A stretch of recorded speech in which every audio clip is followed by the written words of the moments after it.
ਨੂਰ ਅਰਸ਼ੋਂ ਕੁਰਸੋ ਝਟੀਐ, ਤੁਧ ਡਿਠੈ ਸੱਚੇ ਪਾਤਸ਼ਾਹ। ਮਲ ਜਨਮ ਜਨਮ ਦੀ ਕਟੀਐ, ਸਤਨਾਮ ਵਾਹਿਗੁਰੂ ਸਾਹਿਬ ਜੀ। ਬਸੰਤ ਮਹੱਲਾ ਪੰਜਵਾਂ। ਘਰ ਪਹਿਲਾ ਦੋ ਤੁਕੇ, ਇੱਕ ਓੰਕਾਰ ਸਤਿਗੁਰ ਪ੍ਰਸਾਦ। ਗੁਰ ਸੇਵੋਂ ਕਰ ਨਮਸਕਾਰ, आज हमारे मंगल चार। आज हमारे महा आनंद, चिंत लथी भेटे गोबिंद। गुर सेवों कर नमस्कार, आज हमारे मंगल चार। आज हमारे महा आनंद, चिंत लथी भेटे गोबिंद। आज हमारे गृह बसंत, गुण गाए प्रभ तुम बेअंत। रहाओ आज हमारे बने फाग, प्रभ संगी मिल खेलन लाग। होली कीनी संत सेवा, रंग लागा अत लाल देवा। मन तन मौलियो अत अनूप, सुख नाही छाव धूप। सगली रोती हरिया होए, सद बसंत गुर मिले देवा। बिरख जम्यो है पार जात, फूल लगे फल रतन भांत। तृप्त अकाने हर गुण गाए, जन नानक हर हर हर ध्याए। बिरख जम्यो है पार जात, फूल लगे फल रतन भांत। तृप्त अकाने हर गुण गाए, जन नानक हर हर हर ध्याए। वाहिगुरु जी का खालसा, वाहिगुरु जी की फतेह। परम सन्मान योग गुरु प्यारी गुरु सवारी साध संगत जी, ये जो पावन शब्द आप जी ने सरवण किया है, इस दी विचार आप जी नूं सरवण करवा रहे हैं। सत्कार सन्मान योग सिंह साहब भाई जसबीर सिंह जी रोडे, साबका जथेदार श्री अकाल तख्त साहब, दिल्ली से गुरुद्वारा प्रबंधक कमेटी वालों पाकिस्तान विचले गुरधामां दी यात्रा वास्ते वैसाखी दे मौके ते जथा भेजिया जाना है। जिन्हां ने यात्रा करन जाना है, अपना असली passport, 4 photo passport size, voter card या आधार कार्ड की फोटो कॉपी, 200 रुपए वीज़ा फीस के समेत दफ्तर गुरुद्वारा रकाबगंज साहब विखे 20 फरवरी तक जमा करवा देवो। ਤਾਂ ਜੋ ਗੁਰਧਾਮਾਂ ਦੀ ਯਾਤਰਾ ਦਾ ਯੋਗ ਪ੍ਰਬੰਧ ਕੀਤਾ ਜਾ ਸਕੇ। ਦਿੱਲੀ ਦੇ ਇਤਿਹਾਸਕ ਗੁਰਦੁਆਰਿਆਂ ਦੀ ਕਾਰ ਸੇਵਾ ਸਤਿਕਾਰਯੋਗ ਬਾਬਾ ਬਚਨ ਸਿੰਘ ਜੀ ਕਾਰ ਸੇਵਾ ਵਾਲੇ ਕਰਵਾ ਰਹੇ ਹਨ। ਇਸ ਪਾਵਨ ਸਥਾਨ ਤੇ ਸੰਤ ਗਿਆਨੀ ਹਰਨਾਮ ਸਿੰਘ ਜੀ ਖਾਲਸਾ ਦਮਦਮੀ ਟਕਸਾਲ ਵਾਲਿਆਂ ਵੱਲੋਂ ਵੀ ਸੇਵਾ ਚੱਲ ਰਹੀ ਹੈ। ਸੇਵਾ ਕਰਕੇ ਗੁਰੂ ਦੀਆਂ ਖੁਸ਼ੀਆਂ ਪ੍ਰਾਪਤ ਕਰੋ। ਅਗਲੇ ਸਮੇਂ ਵਾਸਤੇ ਪਾਵਨ ਸ਼ਬਦ ਦੀ ਵਿਚਾਰ ਸਰਵਣ ਕਰੋ ਜੀ। ਵਾਹਿਗੁਰੂ ਜੀ ਕਾ ਖਾਲਸਾ, ਵਾਹਿਗੁਰੂ ਜੀ ਕੀ ਫਤਿਹ। ਵਾਹਿਗੁਰੂ ਜੀ।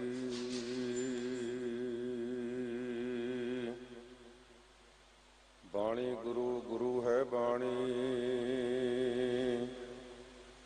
ਵਿੱਚ ਬਾਣੀ ਅੰਮ੍ਰਿਤ ਸਾਰੇ।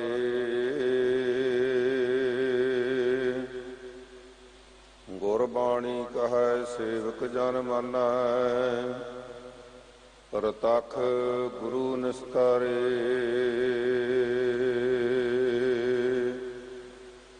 ਸਜਣ ਸੱਚਾ ਪਾਤਸ਼ਾਹ, ਸਿਰ ਸਾਹਾਂ ਦਾ ਸਾਹੋ।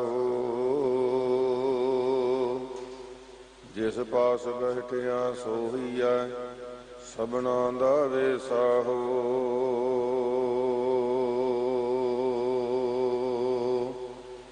ਫਿਰਤ ਫਿਰਤ ਪ੍ਰਭ ਆਇਆ, ਪਰਿਆ ਤੋ ਸਰਨਾਏ। ਨਾਨਕ ਕੀ ਪ੍ਰਭ ਬੇਨਤੀ, ਆਪਣੀ ਭਗਤੀ ਲਾਏ।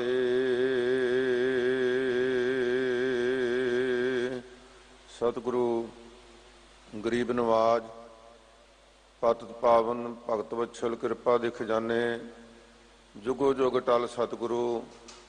ਧੰਨ ਗੁਰੂ ਗ੍ਰੰਥ ਸਾਹਿਬ ਸੱਚੇ ਪਾਤਸ਼ਾਹੀ ਦੀ ਪਾਵਨ ਪਵਿੱਤਰ ਹਜ਼ੂਰੀ ਵਿੱਚ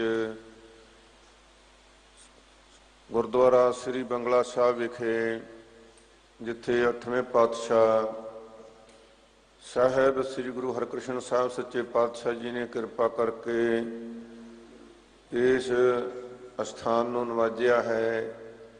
ਇਸ ਪਾਵਨ ਪਵਿੱਤਰ ਸਥਾਨ ਤੇ ਹਾਜ਼ਰੀਆਂ ਭਰ ਰਹੇ ਹੋ। ਅੰਮ੍ਰਿਤ ਵੇਲੇ ਤੋਂ ਲੈ ਕੇ ਹੀ ਬਹੁਤ ਗੁਰੂਕੀਆਂ ਸਿੱਖ ਸੰਗਤਾਂ ਸੇਵਾ ਵਿੱਚ, ਸਿਮਰਨ ਵਿੱਚ, ਨਿਤਨੇ ਵਿੱਚ ਸਤਿਗੁਰੂ ਨਾਲ ਜੁੜੇ ਹੋਏ ਹੋ, ਅਥਵਾ ਰਾਗੀ ਜਥੇ ਨੇ ਕੀਰਤਨ ਦੁਆਰਾ ਆਸਾ ਜੀ ਦੀ ਵਾਰ ਸਰਵਣ ਕਰਵਾਈ ਹੈ। ਕੀਰਤਨ ਨਿਰਮੋਲਕ ਹੀਰਾ, ਆਨੰਦ ਗੁਣੀ ਗਹੀਰਾ। ਇਹ ਬਹੁਤ ਨਿਰਮੋਲਕ ਦਾਤ ਹੈ। ਅਥਵਾ ਮਹਾਰਾਜ ਜੀ ਫਰਮਾਉਂਦੇ ਨੇ, ਕਲਯੁਗ ਮੈਂ ਕੀਰਤਨ ਪ੍ਰਧਾਨਾ, ਗੁਰਮੁਖ ਜਪੀਐ ਲਾਏ ਧਿਆਨਾ। ਇਹ ਕੋਈ ਇੱਕ ਐਸਾ ਸਾਧਨ ਹੈ ਕਲਯੁਗ ਦੇ ਵਿੱਚ ਜਿਹਨੂੰ ਪ੍ਰਧਾਨ ਮੁੱਖ ਸਾਧਨ ਮੰਨਿਆ ਜਾ ਸਕਦਾ ਹੈ। ਉਹ ਗੁਰੂ ਕੀ ਬਾਣੀ ਦਾ ਕੀਰਤਨ ਹੈ। ਉਸ ਆਸਾ ਜੀ ਦੀ ਵਾਰ ਦੇ ਕੀਰਤਨ ਆਪ ਜੀ ਨੇ ਸਰਵਣ ਕੀਤੇ ਨੇ। ਸੋ ਮਰਜ਼ਾਦਾ ਅਨੁਸਾਰ ਕਥਾ ਦਾ ਸਮਾਂ ਆਇਆ ਹੈ। ਬਹੁਤ ਸਾਰੀਆਂ ਸੰਗਤਾਂ ਜਿੱਥੇ ਗੁਰੂ ਦਰਬਾਰ ਵਿੱਚ ਸਜੇ ਹੋਏ ਹੋ, ਉੱਥੇ ਦੂਰ ਦਰੇਡੇ ਨਗਰਾਂ ਪਿੰਡਾਂ ਵਿੱਚ, ਸ਼ਹਿਰਾਂ, ਦੇਸ਼ ਵਿਦੇਸ਼ ਵਿੱਚ ਟਾਈਮ ਟੀਵੀ ਚੜ੍ਹਦੀ ਕਲਾ ਦੇ ਉਪਰਾਲੇ ਦੇ ਦੁਆਰਾ ਸੰਗਤਾਂ ਇਸ ਗੁਰਮਤਿ ਸਮਾਗਮ ਵਿੱਚ ਹਾਜ਼ਰੀਆਂ ਭਰਦੀਆਂ ਹਨ। ਸੋ ਸਤਿਗੁਰੂ ਸੱਚੇ ਪਾਤਸ਼ਾਹ ਜੀ ਕਿਰਪਾ ਕਰਕੇ ਜੋ ਸਦੀਵ ਕਾਲ ਲਈ ਉਪਦੇਸ਼ ਹੈ, ਇੱਕ ਦਿਨ ਲਈ ਨਹੀਂ ਕਿ ਅੱਜ ਇਹ ਕਿ ਕੱਲ ਨੂੰ ਇਹ ਉਪਦੇਸ਼ ਪੁਰਾਣਾ ਹੋ ਜਾਵੇਗਾ। ਨਹੀਂ ਭਾਈ, ਇਹ ਸਦੀਵ ਕਾਲ ਲਈ ਉਪਦੇਸ਼ ਹੈ ਸਤਿਗੁਰੂ ਜੀ ਦਾ। ਸਤਿਗੁਰੂ ਧੰਨ ਗੁਰੂ ਅਰਜਨ ਸਾਹਿਬ ਸੱਚੇ ਪਾਤਸ਼ਾਹ ਜੀ ਜਿਸ ਵੇਲੇ ਹਰਿਮੰਦਰ ਸਾਹਿਬ ਦੀ ਤਿਆਰੀ ਹੋ ਗਈ, ਕਾਰ ਸੇਵਾ ਕਰਵਾ ਕੇ 4 ਸਪੇਰਿਆਂ ਤੋਂ ਸਫਾਈਆਂ ਕਰਾ ਰਹੇ ਹਨ। ਉੱਥੇ ਸਰੋਵਰ ਦੀ ਵੀ ਕਾਰ ਸੇਵਾ ਹੋ ਰਹੀ ਹੈ। ਹੋਲੀ ਦੇ ਦਿਨ ਹਨ। ਸੰਗਤਾਂ ਨੇ ਬਹੁਤ ਨਿਮਰਤਾ ਸਹਿਤ ਸਤਿਗੁਰੂ ਦੇ ਦਰ ਤੇ ਫਰਿਆਦ ਕੀਤੀ, ਅਰਦਾਸ ਕੀਤੀ, ਬੇਨਤੀ ਕੀਤੀ, ਸਤਿਗੁਰੂ ਜੀ ਕਿਰਪਾ ਕਰੋ। ਬਹੁਤ ਸਾਰੇ ਲੋਕ ਹੋਲੀ ਖੇਲਦੇ ਹਨ, ਸਾਡੇ ਵਾਸਤੇ ਕੀ ਉਪਦੇਸ਼ ਹੈ? ਤਾਂ ਸਤਿਗੁਰੂ ਪਾਤਸ਼ਾਹ ਜੀ ਕਹਿੰਦੇ ਆ, ਦੇਖੋ ਕਿੱਡਾ ਹੋਲੀ ਦਾ ਕੁੰਭ ਲੱਗਾ ਹੋਇਆ ਭਾਈ। ਦੂਰ ਦਰੇਡੇ ਤੋਂ ਆ ਕੇ ਸੰਗਤਾਂ ਸੇਵਾ ਕਰਦੀਆਂ ਹਨ, ਇਹੀ ਅਸਲ ਵਿੱਚ ਹੋਲੀ ਹੈ। ਅੱਜ ਵੀ ਸਤਿਗੁਰੂ ਪਾਤਸ਼ਾਹ ਜੀ ਸ਼ਬਦ ਵਿੱਚ ਅੱਗੇ ਹੀ ਫਰਮਾਉਣਗੇ, ਹੋਲੀ ਕੀਨੀ ਸੰਤ ਸੇਵ। ਜਿਹੜੇ ਭਾਈ ਸੇਵਾ ਕਰਨੀ ਹੈ, ਇਹੀ ਹੋਲੀ ਹੈ। ਕਿਉਂਕਿ ਹੋਲੀ ਦੇ ਦਿਨਾਂ 'ਚ ਗੁਲਾਲ ਆਦਿ ਦੇ ਰੰਗ ਪਾਉਂਦੇ ਹਨ, ਬਲਕਿ ਇਸ ਰਿਵਾਜ ਨੂੰ ਬੜਾ ਵਿਗਾੜ ਦਿੱਤਾ ਗਿਆ। ਰੋਹ ਵਿਚਾਰ ਮਹਾਰਾਜ ਸੱਚੇ ਪਾਤਸ਼ਾਹ ਜੀ ਕਹਿੰਦੇ ਉਹ ਰੰਗ ਲੱਥ ਜਾਂਦੇ ਨੇ, ਪਰ ਜਿਹੜਾ ਸੇਵਾ ਕਰਕੇ ਆਤਮਿਕ ਰੰਗ ਚੜ੍ਹਦਾ ਹੈ ਉਹ ਲੱਥਦਾ ਨਹੀਂ। ਇਸ ਵਾਸਤੇ ਭਾਈ ਇਹ ਸੇਵਾ ਦੇ ਰੰਗ ਵਿੱਚ ਰੰਗੇ ਜਾਣਾ ਚਾਹੀਦਾ। ਇਹ ਅਸਲ ਵਿੱਚ ਹੋਲੀ ਹੈ। ਸੋ ਇਹ ਤਾਦਕ ਸਤਿਗੁਰੂ ਪਾਤਸ਼ਾਹ ਜੀ ਉਪਦੇਸ਼ ਬਖਸ਼ਿਸ਼ ਕਰ ਰਹੇ ਹਨ। ਆਓ ਸਰਬੱਤ ਸੰਗਤਾਂ ਮਨ ਚਿੱਤ ਬਿਰਤੀਆਂ ਇਕਾਗਰ ਕਰਕੇ ਸਤਿਗੁਰੂ ਪਾਤਸ਼ਾਹ ਜੀ ਦੇ ਪਾਵਨ ਉਪਦੇਸ਼ ਨੂੰ ਸਰਵਣ ਕਰੀਏ। ਸਭ ਸੰਗਤਾਂ ਸਤਿਗੁਰੂ ਦੀ ਫਤਿਹ ਪ੍ਰਵਾਨ ਕਰੋ, ਸਾਡੀਆਂ ਹਾਜ਼ਰੀਆਂ ਦਰ ਤੇ ਪ੍ਰਵਾਨ ਕਰੋ। ਕੋਈ ਵੀ ਰਸਨਾ ਫਤਿਹ ਬੁਲਾਉਣ ਤੋਂ ਵਾਂਝੀ ਨਾ ਰਵੇ। ਗੱਜ ਵੱਜ ਕੇ ਸਾਰੇ ਫਤਿਹ ਬੁਲਾਓ। ਵਾਹਿਗੁਰੂ ਜੀ ਕਾ ਖਾਲਸਾ, ਵਾਹਿਗੁਰੂ ਜੀ ਕੀ ਫਤਿਹ। ਵਾਹਿਗੁਰੂ ਸਾਹਿਬ ਜੀ ਇੱਕ ਓੰਕਾਰ ਸਤਿਗੁਰ ਪ੍ਰਸਾਦ। ਬਸੰਤ ਮਹੱਲਾ ਪੰਜਵਾ, ਘਰ ਪਹਿਲਾ ਦੋ ਤੁਕੇ। ਸਤਿਗੁਰੂ ਪਾਤਸ਼ਾਹ ਜੀ ਬਸੰਤ ਰਾਗ ਦੇ ਵਿੱਚ ਕਿਰਪਾ ਕਰ ਰਹੇ ਹਨ। ਬਹੁਤ ਸਾਰੀਆਂ ਸੰਗਤਾਂ ਪੋਥੀਆਂ ਪ੍ਰਕਾਸ਼ ਕਰਕੇ ਦੂਰ ਦਰੇਡੇ ਘਰਾਂ ਵਿੱਚ ਬੈਠ ਕੇ ਕਥਾ ਸੁਣਦੀਆਂ। ਬਾਅਦ ਦੇ ਵਿੱਚ ਕੋਈ ਗਲਤੀ ਰਹਿ ਜਾਵੇ ਦੱਸਦੇ ਵੀ ਨੇ, ਬੜੀ ਚੰਗੀ ਗੱਲ ਹੈ।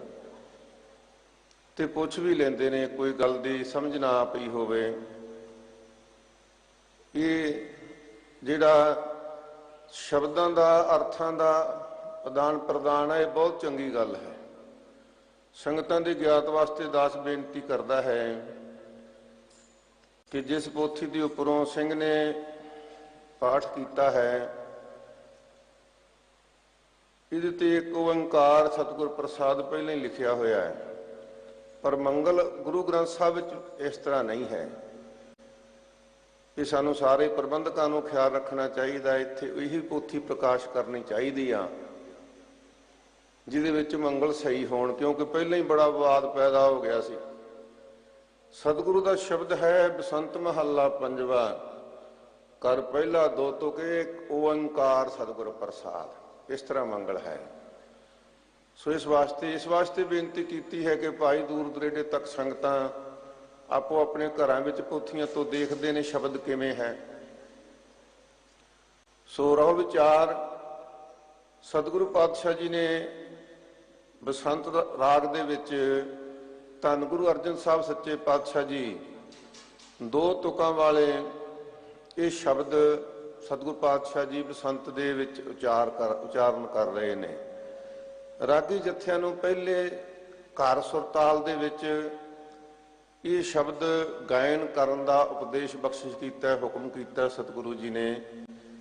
ਇੱਕੋ ਇੱਕ ਜੋ ਅਦਵੈਤ ਰੂਪ ਬ੍ਰਹਮਾ ਅਕਾਲ ਪੁਰਖ ਵਾਹਿਗੁਰੂ ਹੈ, ਸਾਰਿਆਂ ਦਾ ਪਾਲਣਹਾਰ ਹੈ, ਸਾਰਿਆਂ ਦਾ ਪ੍ਰਕਾਸ਼ਕ ਹੈ, ਸਾਰਿਆਂ ਨੂੰ ਪੈਦਾ ਕਰਨ ਵਾਲਾ ਹੈ, ਜਿਸ ਦਾ ਕੋਈ ਅੰਤ ਨਹੀਂ ਪਾ ਸਕਦਾ, ਜਿਸ ਦਾ ਕੋਈ ਪਾਰਾਵਾਰ ਨਹੀਂ।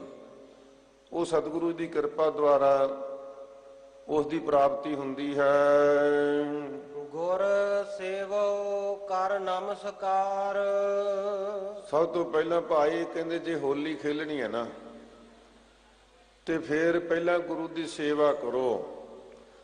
ਗੁਰ ਸੇਵਾ ਕਰ ਨਮਸਕਾਰ। ਇਤਿਹਾਸ ਵਿੱਚ ਇਹ ਵੀ ਜ਼ਿਕਰ ਆਇਆ ਹੈ ਕਿ 1923 ਵਿੱਚ ਭਾਰਤ ਪਾਕਿਸਤਾਨ ਬਣਨ ਤੋਂ ਪਹਿਲਾਂ ਜਦੋਂ ਹਲੇ ਦੇਸ਼ ਦਾ ਉਜਾੜਾ ਨਹੀਂ ਸੀ ਹੋਇਆ, ਵੰਡ ਨਹੀਂ ਸੀ ਹੋਈ, ਸਾਧ ਸੰਗਤ 1923 ਵਿੱਚ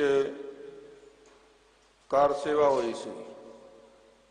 ਇਹ ਮਹਾਂਪੁਰਖਾਂ ਦੇ ਜੀਵਨ ਵਿੱਚ ਆਉਂਦਾ ਹੈ ਕਿ ਸੰਤ ਗਿਆਨੀ ਗੁਰਬਚਨ ਸਿੰਘ ਜੀ ਖਾਲਸਾ ਪਿੰਡਰਾਂ ਵਾਲੇ ਮਹਾਂਪੁਰਖ ਉਦੋਂ ਪੰਜਾਂ ਪਿਆਰਿਆਂ ਵਿੱਚ ਲੱਗੇ। ਬਾਬਾ ਸ਼ਾਮ ਸਿੰਘ ਜੀ ਲੱਗੇ, ਸਿੰਘ ਸਾਹਿਬ ਲੱਗੇ, ਤੇ ਉਦੋਂ ਲੰਗਰ ਦੀ ਗਿਣਤੀ ਦੇ ਹਿਸਾਬ ਦੇ ਨਾਲ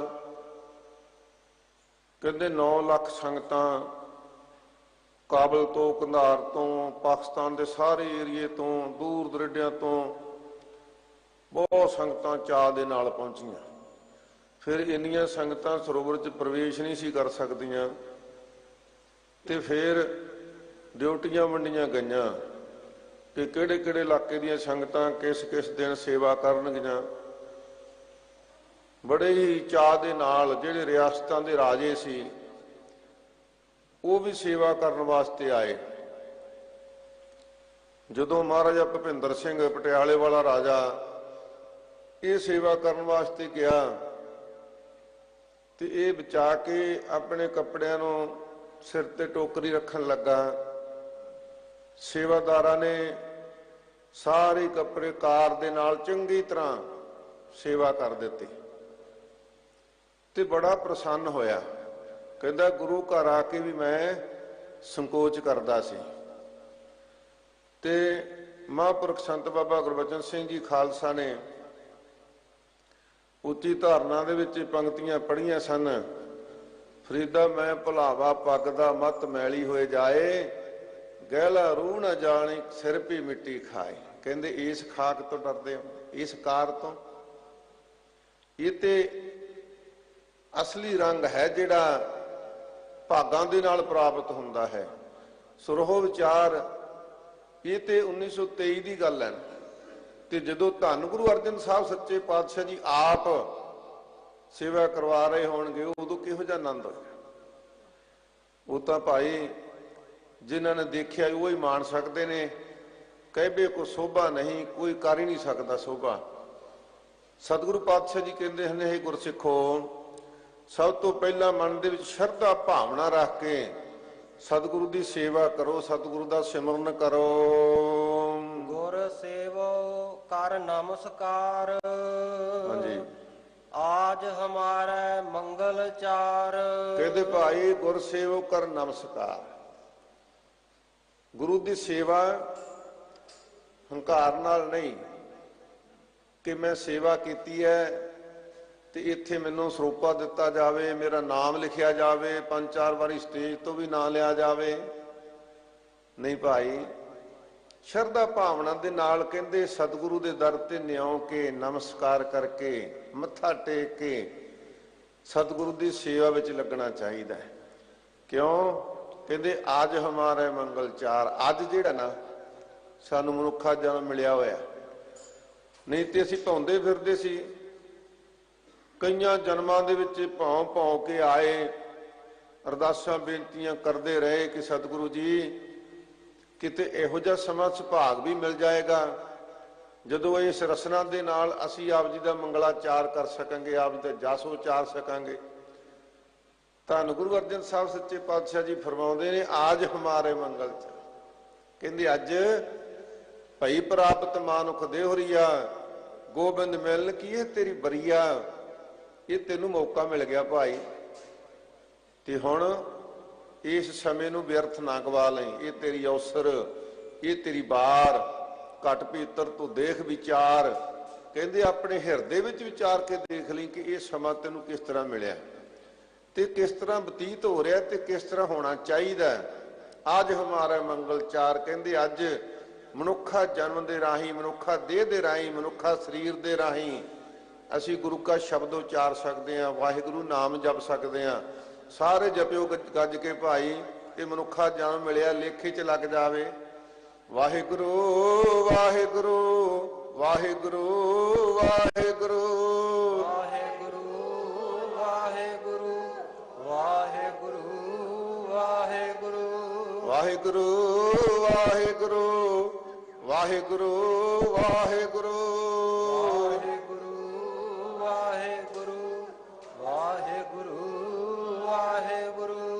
ਵਾਹਿਗੁਰੂ ਵਾਹਿਗੁਰੂ ਵਾਹਿਗੁਰੂ ਵਾਹਿਗੁਰੂ ਵਾਹਿਗੁਰੂ ਵਾਹਿਗੁਰੂ ਵਾਹਿਗੁਰੂ। ਸਤਿਗੁਰੂ ਜੀ ਫਰਮਾਉਂਦੇ ਹੋਲੀ ਖੇਡਣੀ ਹੈ ਤੇ ਅੱਜ ਹਮਾਰਾ ਮੰਗਲ ਚਾਰ। ਕਹਿੰਦੇ ਅੱਜ ਆ ਮਨੁੱਖਾ ਜਨਮ ਤੈਨੂੰ ਮਿਲਿਆ ਹੋਇਆ, ਮਨੁੱਖਾ ਦੇਹ ਮਿਲੀ ਹੋਈ ਹੈ। ਆ ਗੁਰੂ ਕੀ ਬਾਣੀ ਦਾ ਜਸ ਕਰ, ਕੀਰਤਨ ਕਰ, ਬਾਣੀ ਪੜ, ਸੁਖਨੀ ਸਾਹਿਬ ਪੜ, ਨਿਤਨੇਮ ਕਰ। ਕਹਿੰਦੇ ਭਾਈ ਤੇਰੇ ਮਨ ਵਿੱਚ ਵੀ ਆਨੰਦ ਬਣ ਜਾਏਗਾ। ਆਜ ਹਮਾਰਾ ਮਹਾ ਆਨੰਦ। ਕਿਉਂਕਿ ਜਦੋਂ ਸਤਿਗੁਰੂ ਦੀ ਬਾਣੀ ਦਾ ਮੰਗਲ ਕੀਤਾ, ਸਤਿਗੁਰੂ ਦੀ ਬਾਣੀ ਦਾ ਸਿਮਰਨ ਕੀਤਾ, ਤੇ ਫਿਰ ਕਹਿੰਦੇ ਆਮ ਆਨੰਦ ਨਹੀਂ। ਆਨੰਦ ਆਨੰਦ ਸਭ ਕੋ ਕਹੈ, ਆਨੰਦ ਗੁਰੂ ਤੇ ਜਾਣਿਆ। ਇਹ ਤੇ ਭਾਈ ਕਈ ਤਰ੍ਹਾਂ ਦੇ ਆਨੰਦ ਨੇ। ਸੌਂ ਕੇ ਉੱਠੋ, ਕਹਿੰਦੇ ਬੜਾ ਸੌਣ ਦਾ ਬੜਾ ਆਨੰਦ ਆਇਆ। ਪ੍ਰਸ਼ਾਦਾ ਛਕ ਲਓ, ਪ੍ਰਸ਼ਾਦਾ ਛਕ ਕੇ ਬੜਾ ਆਨੰਦ ਆਇਆ। ਇਹ ਆਨੰਦ ਨਹੀਂ, ਮਹਾ ਆਨੰਦ। ਸਤਿਗੁਰੂ ਪਾਤਸ਼ਾਹ ਜੀ ਨੇ ਇੱਥੇ ਸ਼ਬਦਾਂ ਦਾ ਉਚਾਰਨ ਕੀਤਾ, ਮਹਾ ਆਨੰਦ। ਕਹਿੰਦੇ ਗੁਰੂ ਕਾ ਮੰਗਲ ਕਰਨ ਕਰਕੇ, ਗੁਰੂ ਕਾ ਜਸ ਕਰਨ ਕਰਕੇ ਸਾਡੇ ਹਿਰਦੇ ਵਿੱਚ ਵੀ ਭਾਰੀ ਆਨੰਦ, ਸਦੀਵ ਕਾਲ ਲਈ ਆਨੰਦ, ਅੰਤਿਸ਼ ਕਰਨ ਦੇ ਵਿੱਚ ਆਨੰਦ ਪੈਦਾ ਹੋ ਗਿਆ। ਚਿੰਤ ਲੱਥੀ ਭੇਟੇ ਗੋਬਿੰਦ। ਤੇ ਫਿਰ ਭਾਈ ਜਿਹੜੇ ਹਮੇਸ਼ਾ ਹੀ ਮਨੁੱਖ ਨੂੰ ਕੋਈ ਨਾ ਕੋਈ ਚਿੰਤਾ ਲੱਗੀ ਰਹਿੰਦੀ। ਚਿੰਤਾ ਤੋਂ ਰਹਿਤ ਵਿਰਲਾ ਹੀ ਕੋਈ ਜਨ ਹੈ। ਕਿਸੇ ਨਾ ਕਿਸੇ ਪ੍ਰਕਾਰ ਦੀ ਚਿੰਤਾ ਚੁੰਬੜੀ ਹੋਈ ਰਹਿੰਦੀ ਹੈ। ਤੇ ਇਸ ਚਿੰਤਾ ਦਾ ਇਲਾਜ ਵੀ ਕੋਈ ਨਹੀਂ, ਕੋਈ ਡਾਕਟਰੀ ਇਲਾਜ ਨਹੀਂ। ਪਰ ਸਾਧ ਸੰਗਤ, ਸਤਿਗੁਰੂ ਪਾਤਸ਼ਾਹ ਜੀ ਨੇ ਗੁਰਸਿੱਖਾਂ ਦੀ ਚਿੰਤਾ ਲਾਉਣ ਵਾਸਤੇ ਬੜਾ ਵੱਡਾ ਪ੍ਰਬੰਧ ਕੀਤਾ। ਸਤਿਗੁਰੂ ਜੀ ਨੇ ਐਸਾ ਪ੍ਰਬੰਧ ਕੀਤਾ ਕਿ ਗੁਰੂ ਕੀ ਸਿੱਖੋ, ਆਓ ਤੁਸੀਂ ਗੁਰੂ ਕੀ ਬਾਣੀ ਪੜੋ ਤੇ ਤੁਹਾਡੀ ਚਿੰਤਾ ਵੀ ਮਿਟਣ ਵਾਸਤੇ ਧੰਨ ਗੁਰੂ ਨਾਨਕ ਸਾਹਿਬ ਜੀ ਨੇ ਬੜੀ ਵੱਡੀ ਕਿਰਪਾ ਕੀਤੀ ਹੈ। ਸਤਿਗੁਰੂ ਜੀ ਨੇ ਇਹ ਚਿੰਤਾ ਦਾ ਰੋਗ ਖਤਮ ਕਰਨ ਵਾਸਤੇ ਇਹ ਫਰਮਾ ਦਿੱਤਾ, ਧੁਰ ਕੀ ਬਾਣੀ ਆਈ ਤਿਨ ਸਗਲੀ ਚਿੰਤ ਮਟਾਈ। ਆਵੋ ਸਿੱਖ ਸਤਿਗੁਰੂ ਕੇ ਪਿਆਰੇ ਹੋ, ਗਾਵੋ ਸੱਚੀ ਬਾਣੀ। ਬਾਣੀ ਤੰਗਾਵੋ ਗੁਰੂ ਕੇਰੀ, ਬਾਣੀਆਂ ਸਿਰ ਬਾਣੀ। ਇਹ ਸ਼੍ਰੋਮਣੀ ਬਾਣੀ, ਇਹਨੂੰ ਜਦੋਂ ਗਾਵਾਂਗੇ, ਇਸ ਦੁਆਰਾ ਸਤਿਗੁਰੂ ਜੀ ਦੇ ਮੰਗਲ ਕਰਾਂਗੇ, ਉਚਾਰਨ ਕਰਾਂਗੇ, ਜਸ ਕਰਾਂਗੇ, ਸਾਰੀ ਚਿੰਤਾ ਹੀ ਖਤਮ ਹੋ ਜਾਵੇਗੀ। ਆਜ ਹਮਾਰਾ ਗ੍ਰਹਿ ਬਸੰਤ। ਲਓ ਭਾਈ, ਕਹਿੰਦੇ ਬਸੰਤ ਨਾਮ ਹੈ ਖੁਸ਼ੀ ਦਾ, ਖੇੜੇ ਦਾ। ਅਸਲ ਵਿੱਚ ਕਹਿੰਦੇ ਆ 4 ਦਿਨ ਦੀ ਹੋਲੀ ਖੇਡ ਲਈ, ਇੱਕ ਦੂਜੇ ਤੇ ਰੰਗ ਪਾ ਲਿਆ, ਇਹ ਕੋਈ ਆਨੰਦ ਨਹੀਂ। ਤੇ ਜਦੋਂ ਕਹਿੰਦੇ ਭਾਈ ਪ੍ਰਮਾਤਮਾ ਦਾ ਨਾਮ ਦਾ ਉਚਾਰਨ ਕੀਤਾ, ਸਿਮਰਨ ਕੀਤਾ, ਉਸ ਰੰਗ ਵਿੱਚ ਰੰਗੇ ਗਏ। ਤੇ ਅੱਜ ਫਿਰ ਕਹਿੰਦੇ ਭਾਈ ਸਾਡੇ ਗ੍ਰਹਿ ਦੇ ਵਿੱਚ, ਸਾਡੇ ਹਿਰਦੇ ਦੇ ਵਿੱਚ ਭਾਰੀ ਆਨੰਦ ਪੈਦਾ ਹੋਇਆ ਹੈ। ਗੁਣ ਗਾਏ ਪ੍ਰਭ ਤੁਮ ਬੇਅੰਤ। ਕਿਉਂਕਿ हे ਪ੍ਰਭੂ, हे ਮਾਲਕ, ਤੂੰ ਬੇਅੰਤ ਹੈ। ਤੇਰੇ ਕਵਣ ਕਵਣ ਗੁਣ ਕਹਿ ਕਹਿ ਗਾਵਾਂ, ਤੂੰ ਸਾਹਿਬ ਗੁਣੀ ਨਿਧਾਨਾ। ਤੁਮਰੀ ਮਹਿਮਾ ਵਰਨਾ ਸਾਕੋ, ਤੂੰ ਠਾਕਰ ਊਚ ਭਗਵਾਨ। ਮਹਾਰਾਜ ਤੇਰੇ ਗੁਣ ਨਹੀਂ ਗਾਏ ਜਾ ਸਕਦੇ, ਪਰ ਇਸ ਕਰਕੇ ਮਨ ਵਿੱਚ ਆਨੰਦ ਬਣਿਆ ਹੈ ਕਿ ਅੱਜ ਆਪ ਜੀ ਦੇ ਗੁਣਾਂ ਦਾ ਗਾਇਨ ਕੀਤਾ ਹੈ। ਆਪ ਜੀ ਦੇ ਗੁਣਾਂ ਨੂੰ, ਪਰਉਪਕਾਰ ਨੂੰ ਚੇਤੇ ਕੀਤਾ ਹੈ ਕਿ ਸਤਿਗੁਰੂ ਧੰਨ ਕਲਗੀਧਰ ਪਾਤਸ਼ਾਹ, ਤੂੰ ਆਪਣੇ ਸੋਹਣੇ ਲਾਲ ਸਾਡੇ ਤੋਂ ਵਾਰ ਕੇ ਸਾਨੂੰ ਆਪਣੇ ਪੁੱਤਰ ਬਣਾ ਲਿਆ। ਸਾਨੂੰ ਖੰਡੇ ਦਾ ਅੰਮ੍ਰਿਤ ਦੇ ਕੇ ਤੇ ਮਹਾਰਾਜ ਸੱਚੇ ਪਾਤਸ਼ਾਹ ਜੀ ਆਪ ਜੀ ਨੇ ਫਿਰ ਹੁਕਮ ਕਰ ਦਿੱਤਾ, ਖਾਲਸਾ ਮੇਰੋ ਰੂਪ ਹੈ ਖਾਸ। ਖਾਲਸੇ ਹੋਇਆ ਮੈਂ ਕਰੁ ਨਿਵਾਸ, ਖਾਲਸਾ ਮੇਰਾ ਸੱਜਣ ਸੂਰਾ, ਖਾਲਸਾ ਮੇਰਾ ਸਤਿਗੁਰ ਪੂਰਾ। ਜਦੋਂ ਆਪ ਜੀ ਦੇ ਇਹ ਉਪਕਾਰ ਚੇਤੇ ਕਰਦੇ ਆ, ਇਸ ਕਰਕੇ ਮਹਾਰਾਜ ਸੱਚੇ ਪਾਤਸ਼ਾਹ ਜੀ, ਜੇ ਅੱਜ ਅਸੀਂ ਆਪ ਜੀ ਦੇ ਗੁਣ ਗਾਇਨ ਕਰੀਏ, ਆਪ ਜੀ ਨੂੰ ਯਾਦ ਕਰੀਏ, ਆਪ ਜੀ ਦੇ ਪਰਉਪਕਾਰ ਚਿਤਾਰੀਏ, ਤੇ ਫਿਰ ਮਨ ਦੇ ਵਿੱਚ ਮਹਾ ਆਨੰਦ ਹੈ। ਰਹਾਉ ਚਲੋ, ਆਜ ਹਮਾਰਾ ਬਨੇ ਫਾਗ। ਵਿਸ਼ਰਾਮ ਦੇ ਕੇ ਕਿਰਪਾ ਕੀਤੀ ਸਤਿਗੁਰੂ ਸੱਚੇ ਪਾਤਸ਼ਾਹ ਜੀ ਨੇ। ਆਜ ਹਮਾਰੇ ਬਨੇ ਫਾਗ। ਫਾਗ ਕੀ ਹੈ ਭਾਈ? 2 ਸ਼ਬਦਾਂ ਦਾ ਮੇਲ ਹੈ। ਫਫੇ ਤੋਂ ਹੈ ਫਲ, ਗੱਗੇ ਤੋਂ ਹੈ ਗੁਲਾਲ। ਇਹ ਫਲਾਂ ਦੇ ਗੁਲਾਲ ਜਿਹੜੇ ਰੰਗ ਪਾ ਕੇ, ਪੀਸ ਕੇ, ਬਣਾ ਕੇ ਗੂੜੇ ਰੰਗ ਬਣਾ ਲੈਂਦੇ ਨਾ, ਤੇ ਮਹਾਰਾਜ ਸੱਚੇ ਪਾਤਸ਼ਾਹ ਜੀ ਕਹਿੰਦੇ ਜਦੋਂ ਗੁਰੂ ਦੀ ਕੀਤੀ ਸੇਵਾ, ਸਤਿਗੁਰੂ ਦਾ ਕੀਤਾ ਸਿਮਰਨ, ਸੰਗਤ ਵਿੱਚ ਆ ਕੇ ਜੁੜ ਗਏ ਤੇ ਗੁਰੂ ਕੀ ਸਿੱਖੀ ਨੂੰ ਧਾਰਨ ਕੀਤਾ, ਮਨ ਵਿੱਚ ਨਿਮਰਤਾ ਆਈ। ਜਿੰਨੇ ਸ਼ਬਦ ਮਹਾਰਾਜ ਨੇ ਪਹਿਲਾਂ ਵਰਣਨ ਕੀਤੇ, ਉਪਦੇਸ਼ ਦਿੱਤਾ ਹੈ, ਤੇ ਮਹਾਰਾਜ ਸੱਚੇ ਪਾਤਸ਼ਾਹ ਜੀ ਕਹਿੰਦੇ ਤਾਂ ਫਾਗ ਬਣਿਆ। ਇਹ ਗੁਲਾਲ ਅਸਲ ਵਿੱਚ ਤਾਂ ਬਣਿਆ ਹੈ। ਇਹ ਭਾਈ ਗੁਰਬਾਣੀ ਦਾ, ਸ਼ਬਦ ਦਾ, ਜਿਵੇਂ ਮਹਾਰਾਜ ਸੱਚੇ ਪਾਤਸ਼ਾਹ ਜੀ ਕਹਿੰਦੇ ਫੁੱਲਾਂ ਦਾ ਗੁਲਾਲ ਬਣਦਾ ਨਾ, ਤੇ ਜਿਹੜੇ ਸ਼ੁਭ ਗੁਣ ਨੇ ਸਤਿਗੁਰੂ ਦੇ ਦਰ ਤੋਂ ਸ਼ੁਭ ਗੁਣ ਪ੍ਰਾਪਤ ਕਰਕੇ ਉਹਨਾਂ ਨੂੰ ਧਾਰਨ ਕਰਕੇ ਮੰਨ ਕੇ ਜਿਹੜਾ ਗੁਲਾਲ ਬਣਦਾ ਹੈ, ਤੇ ਮਹਾਰਾਜ ਸੱਚੇ ਪਾਤਸ਼ਾਹ ਜੀ ਕਹਿੰਦੇ ਇਹ ਅਸਲ ਵਿੱਚ ਫਾਗ ਬਣਿਆ ਹੈ। ਪ੍ਰਭ ਸੰਗੀ ਮਿਲ ਖੇਲਣ ਲਾਗ। ਤੇ ਫਿਰ ਭਾਈ ਕਿਹਦੇ ਨਾਲ ਖੇਲਣ ਲੱਗੇ? ਕਹਿੰਦੇ ਜਿਹੜੇ ਆਤਮਿਕ ਰੰਗ ਦੇ ਵਿੱਚ ਰੰਗੇ ਹੋਏ ਪ੍ਰਮਾਤਮਾ ਦੇ ਪਿਆਰੇ ਸੰਤ ਜਨ ਨੇ, ਜਦੋਂ ਉਹਨਾਂ ਨਾਲ ਮਿਲੇ ਤੇ ਫਿਰ ਭਾਈ ਕਹਿੰਦੇ ਇਸ ਆਨੰਦ ਦਾ ਹੋਰ ਵੀ ਖੇੜਾ ਵੱਧ ਗਿਆ, ਕਿਉਂਕਿ ਸਤ ਸੰਗਤ ਕੈਸੀ ਜਾਣੀਐ ਜਿੱਥੇ ਇੱਕੋ ਨਾਮ ਵਖਾਣੀਐ। ਮਹਾਰਾਜ ਸੱਚੇ ਪਾਤਸ਼ਾਹ ਜੀ ਫਰਮਾਉਂਦੇ ਨੇ ਕਿ ਭਾਈ ਇਹਦਾ ਹੋਰ ਵੀ ਆਨੰਦ ਲੈਣਾ ਹੈ ਤੇ ਹੋਰ ਗੁਰੂ ਕੇ ਪਿਆਰਿਆਂ ਦੇ ਨਾਲ ਮਿਲ ਕੇ, ਸਤ ਸੰਗਤ ਵਿੱਚ ਮਿਲ ਕੇ ਪ੍ਰਮਾਤਮਾ ਦੇ ਨਾਮ ਦਾ ਆਨੰਦ ਲਓ, ਗੁਣ ਗਾਇਨ ਕਰੋ। ਹੋਲੀ ਕੀਨੀ ਸੰਤ ਸੇਵ। ਕਹਿੰਦੇ ਭਾਈ ਜਿਹੜੀ ਇਹ ਸੇਵਾ ਕਰਨੀ ਹੈ ਨਾ ਸੰਤਾਂ ਦੇ ਨਾਲ ਮਿਲ ਕੇ, ਸੰਤਾਂ ਦੀ ਸੰਗਤ ਵਿੱਚ ਮਿਲ ਕੇ, ਲਓ ਕਹਿੰਦੇ ਭਾਈ ਅਸਲ ਵਿੱਚ ਇਹ ਹੋਲੀ ਆ। ਇਸ ਹੋਲੀ ਨੂੰ ਸਮਝ ਲਓ ਕਿ ਇਸ ਤਰ੍ਹਾਂ ਗੁਰਸਿੱਖਾਂ ਨੇ ਹੋਲੀ ਮਨਾਉਣੀ ਹੈ। ਰੰਗ ਲਾਗਾ ਅਤ ਲਾਲ ਦੇਵ। ਤੇ ਫੇਰ ਕੀ ਹੋਏਗਾ ਭਾਈ? ਕਹਿੰਦੇ ਜਦੋਂ ਜਿੰਨਾ ਸਾਸ ਗਰਾਸ ਨਾ ਵਿਸਰੈ, ਹਰ ਨਾਮਾ ਮਨ ਮੰਤ, ਧਨ ਸੇ ਸਈ ਨਾਨਕਾ ਪੂਰਨ ਸੋਈ ਸੰਤ। ਜਿਹੜੇ ਪ੍ਰਮਾਤਮਾ ਦਾ ਨਾਮ ਜਪਣ ਵਾਲੇ, ਸਾਸ ਗਰਾਸ ਨਾਮ ਜਪਣ ਵਾਲੇ, ਉਹਨਾਂ ਮਹਾਂਪੁਰਖਾਂ ਦੇ ਨਾਲ ਜਦੋਂ ਮਿਲਾਪ ਹੋਇਆ ਤੇ ਉਹਨਾਂ ਦੀ ਸੰਗਤ ਵਿੱਚੋਂ ਫਿਰ ਕੀ ਹੋਇਆ ਭਾਈ? ਕਹਿੰਦੇ ਐਸਾ ਪਰਮਾਤਮਾ ਦੇ ਨਾਮ ਦਾ ਲਾਲ ਰੰਗ ਲੱਗ ਗਿਆ। ਇਹ ਗੁਲਾਲ ਰੰਗ ਨਹੀਂ, ਉਤਰ ਜਾਏਗਾ, ਲੈ ਜਾਏਗਾ। ਕੱਚਾ ਰੰਗ ਸੁੰਭ ਕਾ ਥੋੜਿਆ ਦਿਨ ਚਾਰ ਜੀਓ, ਇਹ ਤਾਂ ਉਤਰ ਜਾਏਗਾ ਭਾਈ। ਤੇ ਫਿਰ ਕਿਹੜਾ ਰੰਗ ਲੱਗਣਾ ਚਾਹੀਦਾ ਹੈ? ਮਾਰੇ ਕਹਿੰਦੇ ਲਾਲ ਰੰਗ ਤਿਸ ਕੋ ਲੱਗਾ ਜਿਸ ਕੇ ਵੱਡ ਭਾਗਾ, ਮੈਲਾ ਕਦੇ ਨਾ ਹੋਵੇ ਨਾ ਲਾਗਾ ਦਾਗਾ। ਰੰਗ ਕਿਹੜਾ ਲੱਗਣਾ ਚਾਹੀਦਾ ਹੈ? ਕਾਇਆ ਕਾਪਰ ਚੀਰ ਬੋ ਫਾਰੇ, ਹਰ ਰੰਗ ਨਾ ਲਹੈ ਸੁਭਾਗਾ। ਉਹ ਰੰਗ ਲੱਗਣਾ ਚਾਹੀਦਾ। ਲੱਗਾ ਕਿਸੇ ਨੂੰ? ਕੋਈ ਉਦਾਹਰਨ ਦੇ ਸਕਦੇ ਵੀ ਇਹ ਰੰਗ ਵੀ ਲੱਗਾ ਹੋਵੇ? ਕਾਇਆ ਨਾਮ ਸਰੀਰ ਦਾ ਆਪਾਂ ਸਮਝਦੇ ਹਾਂ, ਕਾਇਆ ਕਾਪਰ ਚੀਰ ਬੋ ਫਾਰੇ, ਹਰ ਰੰਗ ਨਾ ਲਹੈ ਸੁਭਾਗਾ। ਆ ਕੁਝ ਦਿਨੇ 2 ਦਿਨ ਹੋਏ ਆਪਾਂ ਅਮਰ ਸ਼ਹੀਦ ਬ੍ਰਹਮ ਗਿਆਨੀ ਬਾਬਾ ਦੀਪ ਸਿੰਘ ਜੀ ਦਾ ਦਿਹਾੜਾ ਮਨਾ ਕੇ ਹਟੇ ਨਾ। ਜੀਵਨ ਪੜੋ ਰੰਗ ਲੱਗਾ ਕਿਵੇਂ? ਇਹ ਤੇ ਆਪਾਂ ਜਾਣਦੇ ਹਾਂ, ਕਾਇਆ ਕਾਪਰ ਚੀਰ ਬੋ ਫਾਰੇ, ਕਾਇਆ ਨੂੰ ਚੀਰ ਦਿੱਤਾ, ਗਰਦਨ ਨੂੰ ਧੜ ਨਾਲੋਂ ਅਲੱਗ ਕਰ ਦਿੱਤਾ, ਪਰ ਇਹ ਰੰਗ ਲੱਥਾ ਨਾ। ਪਰ ਪਹੁੰਚੇ ਕਿਵੇਂ ਭਾਈ ਇੱਥੋਂ ਤੱਕ? ਜਨਮ ਤੋਂ ਲੈ ਕੇ ਘਰ ਵਿੱਚ ਜਨਮ ਹੋਇਆ, ਮਾਤਾ ਪਿਤਾ ਨੇ ਨਾਮ ਰੱਖਿਆ ਦੀਪ ਸਿੰਘ, ਤੇ ਗੁਰੂ ਦੀ ਹੋਈ ਕਿਰਪਾ, ਕਲਗੀਧਰ ਮਹਾਰਾਜ ਸੱਚੇ ਪਾਤਸ਼ਾਹ ਜੀ ਦਾ ਸੁਮੇਲ ਹੋ ਗਿਆ, ਦਰਸ਼ਨ ਹੋ ਗਏ। ਅਨੰਦਪੁਰ ਸਾਹਿਬ ਤੋਂ ਖੰਡੇ ਬਾਟੇ ਦਾ ਅੰਮ੍ਰਿਤ ਛਕ ਲਿਆ, ਗੁਰੂ ਕੀ ਬਾਣੀ ਪੜ੍ਹੀ,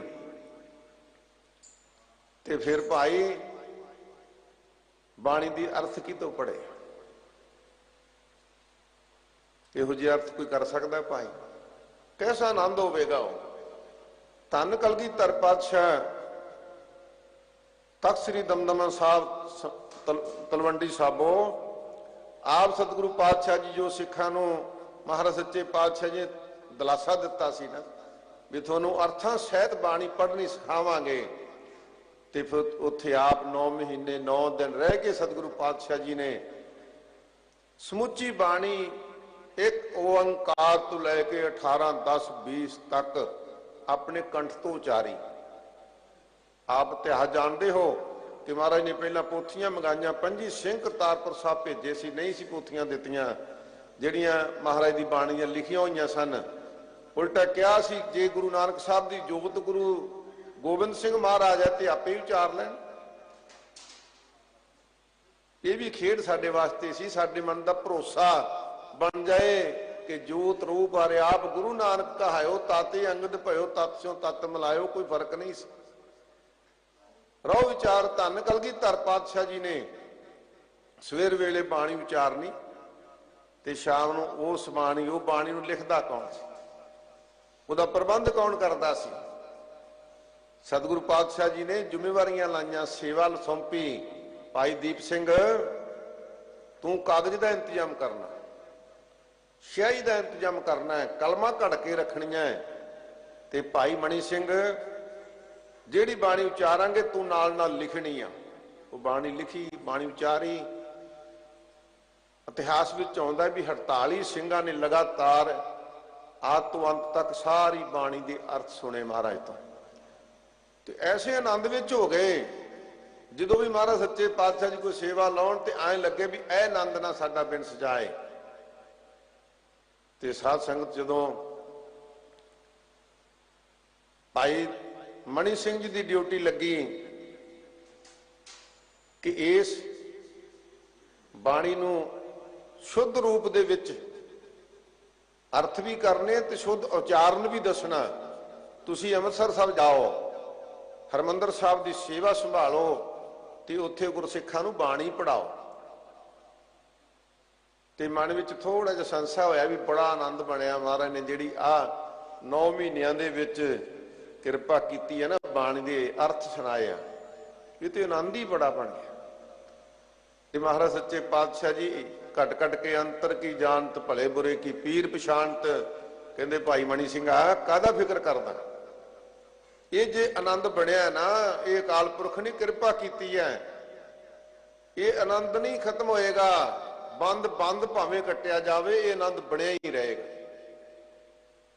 ते फिर भाई दीप सिंह की ड्यूटी लाई, दीप सिंह तू इस तख्त ते रह के गुरबाणी लिखनी आ।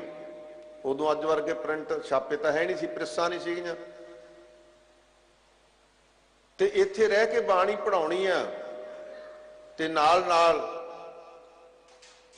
धर्म दे पहरेदार बन के रहना। दोवां दियां ये ड्यूटियां लगियां। सतगुरु पातशाह जी आप दखन वाल चले गए।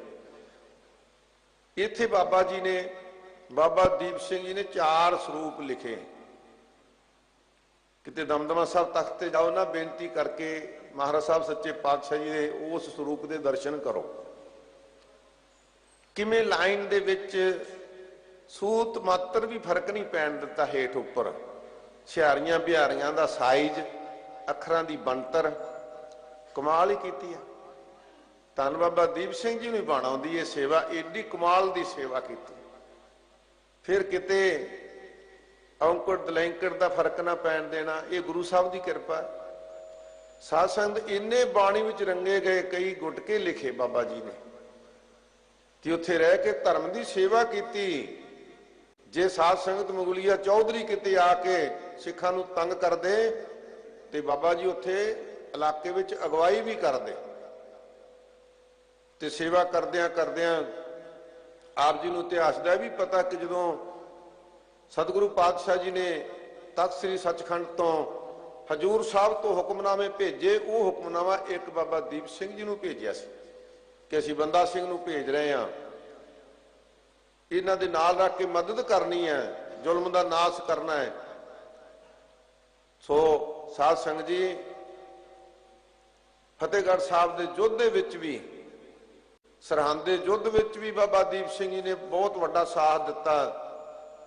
फिर वापस चले गए दमदमा साहब, उत्थे लिखण दी सेवा, बाणी पढ़ाउण दी सेवा। अज भी तुसीं जाओ ना, जिहड़े उत्थे उदासी डेरे आ ना, अज भी उन्हां च बहुत सारे हथ लिखत स्वरूप प्राप्त हो जाणगे, दर्शन हो जाणगे। वो कारण की है, बाबा जी तो बेनती करके उस स्वरूप तो उतारे करते सन, मेहनत करते सन। सो बाबा जी इस तरह समा बीतदा रहा आनंद दे विच। पर जो पता लगा कि श्री हरिमंदर साहब की बेअदबी हो रही है, तो एक पहरेदार बन के साध संगत सानू दस गए भी अरदास किवें करी दी है ते अरदास निभाई दी किवें आ। ऐसी किरपा की सानू सदी काल वास्ते दस गए। अरदास की तख्त साहब ते, हे कलगीधर पातशाह गुरु गोबिंद सिंह महाराज, अज कुछ दुश्मन लोग, कुछ दुष्ट लोग पावन श्री हरिमंदर साहब की पवित्रता नूं भंग करना चाहते हैं।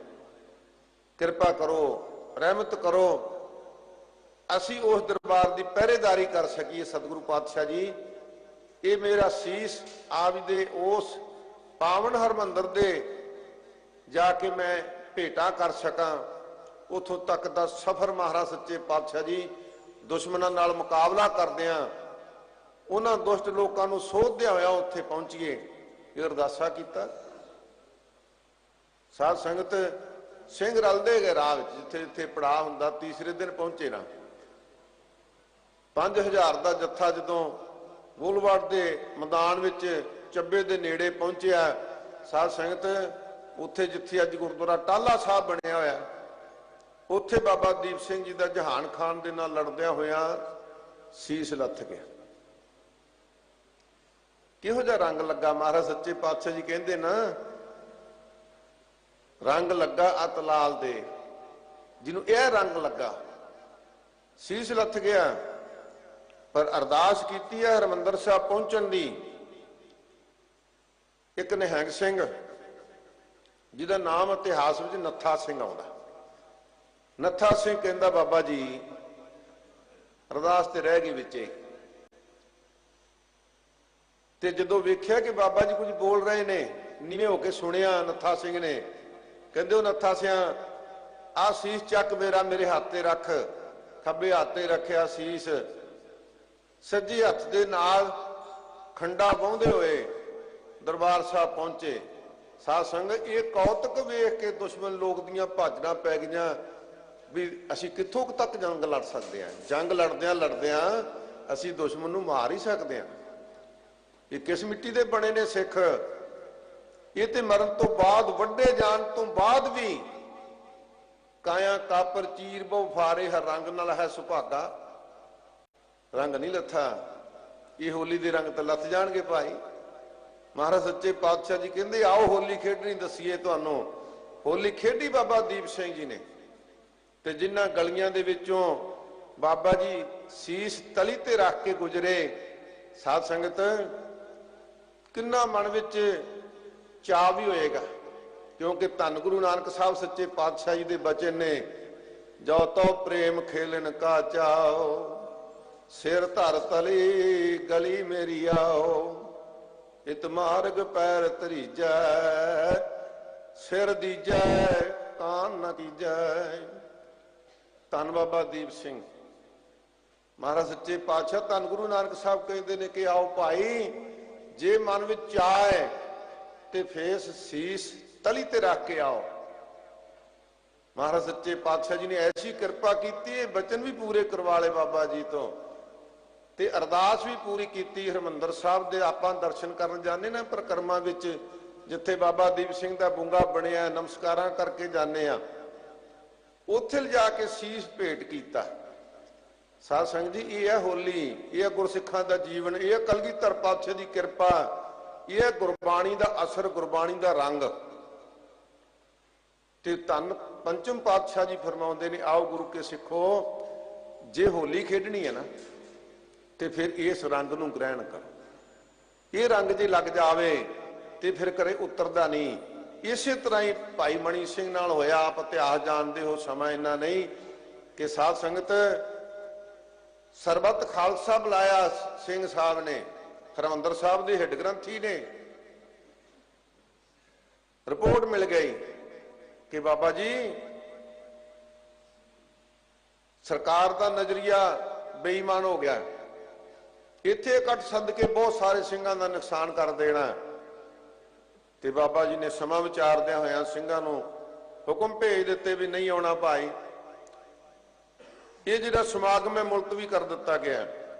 ਜਿਹੜੀ ਜਗ੍ਹਾ ਦੇ ਉੱਪਰ ਸਰਬੱਤ ਖਾਲਸਾ ਕਰਨਾ ਸੀ, ਇਹਦੇ ਇਵਜ਼ ਦੇ ਵਜੋਂ 5000 ਰੁਪਇਆ ਗੌਰਮੈਂਟ ਨੂੰ ਉਹਦਾ ਟੈਕਸ ਸਮਝ ਲਓ, ਉਹਦਾ ਹਰਜਾਨਾ ਸਮਝ ਲਓ, ਭਰਨਾ ਸੀ। ਜਦੋਂ ਸਰਬੱਤ ਖਾਲਸਾ ਮੁਲਤਵੀ ਕਰ ਦਿੱਤਾ ਤੇ ਕਹਿਣ ਲੱਗੇ ਬਾਬਾ ਜੀ ਸਾਡਾ 5000 ਰੁਪਇਆ ਦਿਓ, ਕਹਿੰਦੇ ਨਹੀਂ ਭਾਈ ਸਮਾਗਮ ਹੀ ਨਹੀਂ ਹੋਇਆ, ਇਸ ਕਰਕੇ ਤੁਹਾਡਾ ਬਣਦਾ ਹੀ ਨਹੀਂ। ਕਹਿੰਦੇ ਨਹੀਂ ਅਸੀਂ ਲਵਾਂਗੇ, ਕਹਿੰਦੇ ਨਹੀਂ ਭਾਈ ਇਨਸਾਫ ਕਰੀਦਾ ਹੁੰਦਾ ਹੈ, ਨਿਆਂ ਕਰੀਦਾ ਹੁੰਦਾ ਹੈ। ਕਹਿੰਦੇ ਨਹੀਂ 5000 ਰੁਪਇਆ ਦਿਓ, ਨਹੀਂ ਤਾਂ ਤੁਹਾਨੂੰ ਜਾਨ ਤੋਂ ਹੱਥ ਧੋਣੇ ਪੈਣਗੇ। ਵਾਦ ਵਧਿਆ, ਗੱਲ ਇੱਥੋਂ ਤੱਕ ਚਲੀ ਗਈ ਕਿ ਬਾਬਾ ਜੀ ਤੁਹਾਡਾ ਬੰਦ ਕੱਟ ਦਿੱਤਾ ਜਾਵੇਗਾ ਜੇ 5000 ਰੁਪਇਆ ਨਹੀਂ ਦਿਓਗੇ। ਸੰਗਤਾਂ ਨੇ ਬੇਨਤੀ ਕੀਤੀ ਬਾਬਾ ਜੀ 5000 ਰੁਪਇਆ ਕਿਹੜੀ ਗੱਲ ਹੈ, ਦੇ ਦਈਏ। ਕਹਿੰਦੇ ਨਹੀਂ ਭਾਈ, ਪਿਰਤਾਂ ਪਾਉਣੀਆਂ ਨੇ, ਪਿਰਤਾਂ ਗੁਰੂ ਕੀ ਗੋਲਕ ਦਾ ਪੈਸਾ ਹੈ, ਸੰਗਤ ਦਾ ਪੈਸਾ, ਇੱਕ ਪੈਸਾ 1 ਰੁਪਇਆ ਵੀ ਨਹੀਂ ਦਿੱਤਾ ਜਾਏਗਾ। ਹਾਂ, ਜੇ ਅਸੀਂ ਐਦ ਦੇ ਮੁਤਾਬਕ, ਇਕਰਾਰ ਦੇ ਮੁਤਾਬਕ ਅਸੀਂ ਸਰਬੱਤ ਖਾਲਸਾ ਕਰਦੇ ਸਮਾਗਮ ਹੁੰਦਾ ਤੇ ਫਿਰ ਕੀਤਾ ਸੀ, ਫਿਰ ਦੇਣੇ ਸੀ। ਹੁਣ ਨਹੀਂ ਕੀਤਾ ਤੇ ਨਹੀਂ ਦੇਣੇ। ਤੇ ਬਾਬਾ ਜੀ ਤੁਹਾਡਾ ਇਹ ਸਰੀਰ ਦਾ ਨੁਕਸਾਨ ਕਰ ਸਕਦੇ ਆ। ਧੰਨ ਬਾਬਾ ਮਣੀ ਸਿੰਘ ਸਾਹਿਬ ਜੀ ਕਹਿੰਦੇ ਇਹਦਾ ਕੀ ਪਤਾ ਭਾਈ, ਇਹਨੇ ਕਿੰਨਾ ਕੁ ਸਾਥ ਦੇਣਾ, ਕਿੰਨਾ ਕੁ ਨਹੀਂ ਦੇਣਾ। ਜੇ ਅੱਜ ਮੈਂ ਬਚਾ ਵੀ ਲਵਾਂ 5000 ਰੁਪਇਆ ਦੇ ਕੇ ਤੇ ਕੱਲ ਨੂੰ ਵੈਸੇ ਹੀ ਚਲੇ ਜਾਵਾਂ। ਕਲਗੀਧਰ ਪਾਤਸ਼ਾਹ ਜੀ ਨੇ ਸਾਡੀ ਡਿਊਟੀ ਲਾਈ ਹੈ ਕਿ ਤੁਸੀਂ ਹਰਿਮੰਦਰ ਸਾਹਿਬ ਦੀ ਸੇਵਾ ਸਾਂਭਣੀ ਹੈ, ਇੱਥੇ ਬਾਣੀ ਪੜਾਉਣੀ ਹੈ, ਇੱਥੇ ਗੁਰਸਿੱਖਾਂ ਨੂੰ ਉਪਦੇਸ਼ ਦੇਣਾ ਹੈ। ਕਿ ਮੈਂ ਇਹ ਉਪਦੇਸ਼ ਦੇਵਾਂ ਕਿ ਮੈਂ ਆਪਣੀ ਜਾਨ ਬਚਾਉਣ ਵਾਸਤੇ ਗੋਲਕ ਦਾ 5000 ਰੁਪਇਆ ਦੇ ਦੇਵਾਂ? ਨਹੀਂ ਸੀ ਦਿੱਤਾ। ਸਾਧ ਸੰਗਤ ਬੰਦ ਕੱਟਿਆ ਗਿਆ। ਫਿਰ ਬੰਦ ਕੱਟਿਆ ਕਿਵੇਂ? ਕਾਇਆ ਕਾਪਰ ਚੀਰ ਬਹੁ ਫਾਰੇ। ਕਹਿੰਦੇ ਜਿਵੇਂ ਕੱਪੜੇ ਨੂੰ ਚੀਰੀਦਾ ਨਾ, ਇਸ ਕਾਇਆ ਨੂੰ, ਸਰੀਰ ਨੂੰ ਇਸ ਤਰ੍ਹਾਂ ਚੀਰਿਆ ਗਿਆ ਤੇ ਫਿਰ ਬਹੁ ਫਾੜੇ। ਇਹ ਨਹੀਂ ਵੀ 2 ਫਾੜ ਕਰ ਦਿੱਤਾ ਗਿਆ, ਬੰਦ। ਇਤਿਹਾਸ ਦੱਸਦਾ ਕਿ ਗੁੱਟ ਦੇ ਉੱਪਰ ਵਾਰ ਕੀਤਾ ਜਲਾਦ ਨੇ। ਰੁਕ ਜਾਓ ਭਾਈ, ਕੀ ਗੱਲ ਬਾਬਾ ਜੀ ਦਰਦ ਹੋਈ ਜੇ? ਕਹਿੰਦੇ ਨਹੀਂ ਤੇਰੀ ਗਲਤੀ ਦੀ ਦਰੁਸਤੀ ਕਰਨੀ ਹੈ। ਕਹਿੰਦਾ ਨਹੀਂ ਬਾਬਾ ਜੀ ਮੈਨੂੰ ਤੇ ਹੁਕਮ ਹੈ, ਮੇਰੀ ਕੋਈ ਗਲਤੀ ਨਹੀਂ, ਮੈਂ ਤਾਂ ਤੁਹਾਡਾ ਪੋਟਾ ਵੱਢਣਾ ਆ। ਕਹਿੰਦੇ ਫਿਰ ਪੋਟਾ ਵੱਢਣਾ ਨਾ, ਪਹਿਲਾਂ 3 ਪੋਟੇ ਇੱਕ ਉਂਗਲ ਦੇ ਕਰ। ਇੱਥੇ ਤਾਂ ਤੂੰ ਚੌਥਾ ਵਾਰ ਕਰਨਾ, ਤੂੰ ਪਹਿਲਾਂ ਹੀ ਆ ਕੇ ਇੱਥੇ ਪਰਖ ਤੇ ਲੈ ਆਉਣਾ।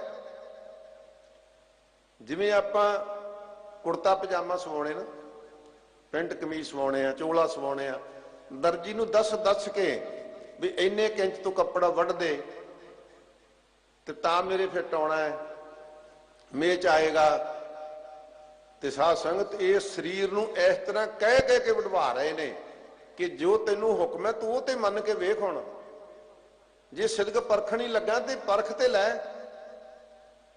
ਨਹੀਂ ਸੀ ਫਰਕ ਪਿਆ ਰੰਗ ਵਿੱਚ। ਸਾਧ ਸੰਗਤ ਮਹਾਰਾਜ ਸੱਚੇ ਪਾਤਸ਼ਾਹ ਜੀ ਕਹਿੰਦੇ ਆਓ ਜੇ ਹੋਲੀ ਖੇਡਣੀ ਹੈ ਤੇ ਜਿਹੜੀ ਹੋਲੀ ਖੇਡਣੀ ਸਿਖਾਈ ਨਾ ਸਤਿਗੁਰੂ ਪਾਤਸ਼ਾਹ ਜੀ ਨੇ, ਅੰਮ੍ਰਿਤ ਵੇਲੇ ਉੱਠੀਏ, ਇਸ਼ਨਾਨ ਕਰੀਏ। ਸਤਿਗੁਰੂ ਨੇ ਪਹਿਲਾ ਸਾਨੂੰ ਸਭ ਕੇ ਦਿੱਤਾ, ਗੁਰ ਸਤਿਗੁਰ ਕਾ ਜੋ ਸਿੱਖ ਖਾਏ ਸੋ ਭਲਕੇ ਉੱਠ ਹਰ ਨਾਮ ਧਿਆਵੈ। ਉਦਮ ਕਰੇ ਭਲਕੇ ਪ੍ਰਭਾਤੀ ਇਸ਼ਨਾਨ ਕਰੇ ਅੰਮ੍ਰਿਤਸਰ ਨਹਾਵੈ। ਉਪਦੇਸ਼ ਗੁਰੂ ਹਰ ਜਪ ਜਾਪੈ ਸਭ ਕਿਲ ਵਿਖ ਪਾਪ ਦੋਖ ਲੈ ਜਾਵੈ। ਫਿਰ ਚੜਾ ਦਿਵਸ ਗੁਰਬਾਣੀ ਗਾਵੈ ਬਹਿੰਦਿਆਂ ਉੱਠਦਿਆਂ ਹਰ ਨਾਮ ਧਿਆਵੈ।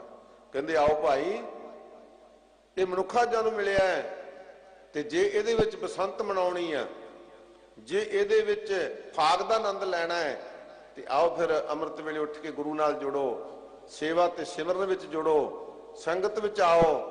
ਫਿਰ ਭਾਈ ਇਹ ਮਹਾ ਆਨੰਦ ਬਣੇਗਾ ਤੇ ਰੰਗ ਲੱਗੇਗਾ। ਇਸ ਪ੍ਰਕਾਰ ਪੜੋ। ਰੰਗ ਲਾਗਾ ਅਤ ਲਾਲ ਦੇਵ। ਕਹਿੰਦੇ ਭਾਈ ਇਹ ਰੰਗ ਲੱਗਾ, ਐਸਾ ਰੰਗ ਲੱਗਾ ਅਤ ਲਾਲ ਦੇਵ, ਜਿਹੜਾ ਕਦੇ ਲੈਣ ਵਾਲਾ ਨਹੀਂ, ਮੈਲਾ ਹੋ ਜਾਣ ਵਾਲਾ ਨਹੀਂ। ਐਸਾ ਮਜੀਠੀ ਰੰਗ, ਪੱਕਾ ਰੰਗ ਚੜ ਗਿਆ ਹੈ ਮਨ ਨੂੰ ਆਤਮਿਕ ਤੌਰ ਤੇ। ਮਨ ਤਨ ਮੌਲਿਓ ਅਤ ਅਨੂਪ। ਤੇ ਫਿਰ ਕੀ ਹੋਇਆ? ਕਹਿੰਦੇ ਭਾਈ ਮਨ ਵੀ ਅਮਾ ਵਿੱਚ ਆ ਗਿਆ, ਉਤਸ਼ਾਹ ਵਿੱਚ ਆ ਗਿਆ, ਵੇਂਦਾ ਰਹਿੰਦਾ ਕਿ ਅੰਮ੍ਰਿਤ ਵੇਲੇ ਹੀ ਲੰਘ ਜਾਵੇ। ਇਨਾ ਅਮਾਂ ਵਿੱਚ ਆ ਗਿਆ, ਝੱਖੜ ਝਾਗੀ ਮਿਊ ਵਰਸਾ ਭੀ ਗੁਰ ਦੇਖਣ ਜਾਈ। ਇਹਨਾਂ ਮਨ ਦੇ ਵਿੱਚ ਚਾਅ ਚੜ ਗਿਆ ਤੇ ਤਨ ਵੀ, ਸਰੀਰ ਕਰਕੇ ਵੀ ਕੋਈ ਆਲਸ ਨਹੀਂ ਵੀ ਨਹੀਂ ਠੰਡ ਬੜੀ ਹੈ, ਕੋਰਾ ਪੈ ਰਿਹਾ, ਕਿਵੇਂ ਜਾਵਾਂਗੇ, ਨਹੀਂ ਭਾਈ। ਕਹਿੰਦੇ ਮਨ ਤੇ ਤਨ ਦੋਨੇ ਹੀ ਇਸ ਤਰ੍ਹਾਂ ਮੌਲੇ ਨੇ, ਇਸ ਤਰ੍ਹਾਂ ਪ੍ਰਫੁੱਲਤ ਹੋਏ ਨੇ, ਇਸ ਤਰ੍ਹਾਂ ਚਾਅ ਦੇ ਵਿੱਚ ਆ ਗਏ ਨੇ, ਜਿਹਦੇ ਨਾਲ ਦੋਨਾਂ ਦੇ ਸੁਮੇਲ ਦੇ ਨਾਲ ਐਸਾ ਆਨੰਦ ਬਣਿਆ ਹੈ। ਕਿਉਂਕਿ ਕਈ ਵਾਰੀ ਮਨ ਦੇ ਵਿੱਚ ਅਮਾਹ ਹੁੰਦਾ ਹੈ ਤੇ ਸਰੀਰ ਸਾਥ ਨਹੀਂ ਦਿੰਦਾ, ਤੇ ਸਰੀਰ ਜੇ ਤੰਦਰੁਸਤ ਵੀ ਹੋਵੇ ਤੇ ਮਨ ਇਸ ਪਾਸੇ ਨਾ ਤੁਰੇ।